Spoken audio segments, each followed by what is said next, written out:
रात रात में ठंडा ठंडा कपड़ा होगा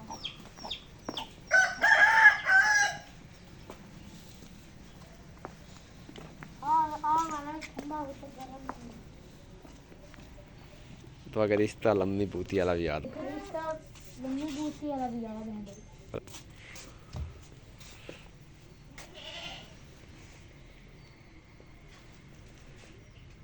है ना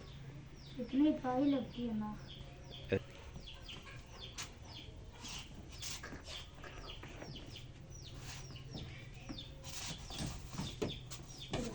रुक सी इतना गुस्से में ना आया पर क्या ऐसे मुंह मारिए जिससे दुखी है ओए ओए टीवी है